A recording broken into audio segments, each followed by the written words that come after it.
All right. So we just said you go from the most broad to the most specific. There are three domains: archaea, or archaebacteria, eubacteria, and then eukarya. So take a look at our list. Which domain? Are they all the same domain for these examples? Yeah. All right, so we've obviously, we're not talking about the other two. In the back, shh.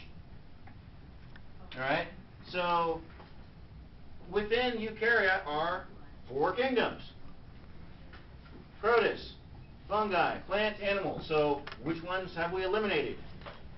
Or not for this example, or which ones don't apply? Better way of saying it. Protists, fungi. All right, so at this point, if you were looking at these four organisms and you stopped at the kingdom level, you wouldn't be able to discriminate one from the other, because remember, what we're doing here is we're doing basic classification. We're grouping on the basis of similarities, separating on the basis of differences. So let's use some here. All right. So of the kingdoms, this is one of the four eukaryotic kingdoms, and that kingdom has 9 phylums that we're going to look at. So are they all the same at this point? Yeah. 9 phylums, right? Got it. All right. All right. So remember I asked that question? Hey, the shark and the dolphin and the human. Okay.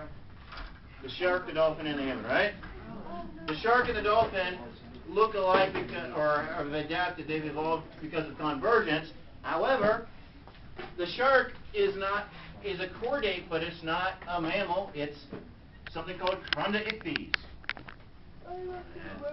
What does that mean? All right, so if you're not going to remember that at this point, I don't expect you to remember it. Later, yes, you will. Definitely not going to remember. You'll get some points. You'll need to know the different class names of animals. You'll need of the vertebrate animals. So look, chordate. Are vertebrates the only thing on the planet? Are vertebrates the only thing on the planet? No. Okay. They're invertebrates. There's also invertebrates. So there's multiple phylums within the kingdom Animalia. We're only looking at one because as we go down, we're being more specific. Way too much talking. Wait. Now, within chordate, so I just mentioned chrondoichthyes. That's shark. The cartilage-based bone or cartilage skeleton. And then the dolphin and us, we're both mammals, so if we had a dolphin, it would be the same thing. We wouldn't be able to eliminate it here. So now we go to the order. So there are, of the mammals, there's 12 orders. At this point, which one can we remove from the list? You just said carnivore. I see carnivore. Primates. Whoa, wait. All right, let's talk about what we're doing here. We're looking at doing a comparison. We've grouped on the basis of similarities, and within that grouping, we're going to see how are they also different. Wait, so why? You find out how different they are by going down each level. All of them are the same. They're all mammals, but on the order level, that's when you see a difference. They're all coordinated. They're all chordates phylum. Okay. Carnivore, primate. Wait, but I thought so they're ordered. So why would we be? There's certain criteria for class, order, family, genus, species. The criteria for carnivora, which I'd have to show you that list. These organisms meet the criteria for carnivore. Yeah, we meet the criteria for primates. That's what confused me because I'm not sure what the criteria for the. Okay.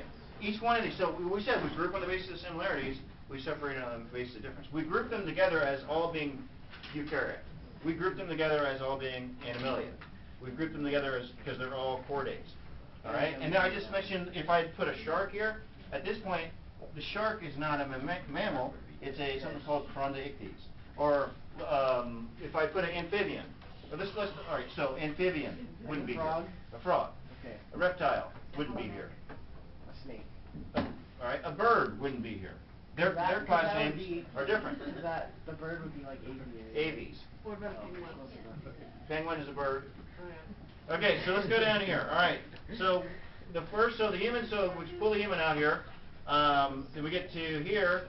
Pull the dog, yeah. Then, all right, so let's have the human go take the dog for a walk. Now we're down to these two. But they're like both police.